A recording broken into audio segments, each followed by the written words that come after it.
नमस्कार विद्यार्थी मित्रांनो, तुम्ही जिल्हा परिषद भरतीचे जे राहिलेले पद होतं त्याच्या जो टाइम टेबलाची वाट बघत होते आतुरतेनं, त्याचा टाइम टेबल मित्रांनो आलेला आहे.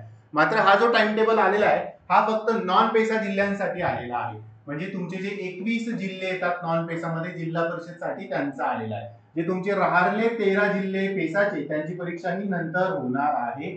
ठीक आहे, जे पेसामध्ये येतात इथं जिल्ह्यांची यादी दिलेली आहे, ते नॉन पेसामध्ये या सर्व जिल्ह्यांची जी परीक्षा आहे ती खाली दिलेल्या तारखांना होणार आहे. ठीक आहे, तर कोणत्या बघा, आरोग्य सेवक 40% साठी तुम्ही फॉर्म भरला असेल त्यासाठी या जिल्ह्यांमध्ये टोटल 96,882 ऍप्लिकेशन आलेले आहेत. तुमची परीक्षा 10, 11 आणि 12 जूनला होणार आहे 9 शिफ्ट मध्ये, म्हणजे एका दिवशी 3 शिफ्ट असणार आहे, लक्षात घ्या.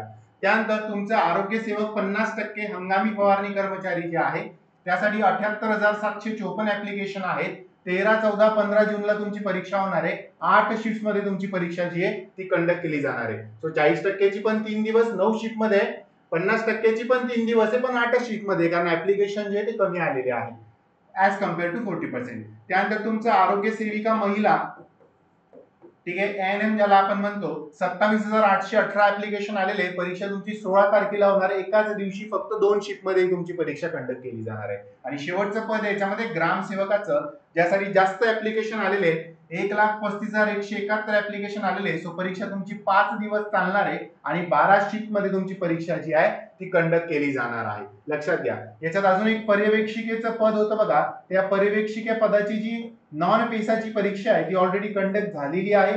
पर्यवेक्षिका पदाची पेसाची परीक्षा जी ती बाकी आहे.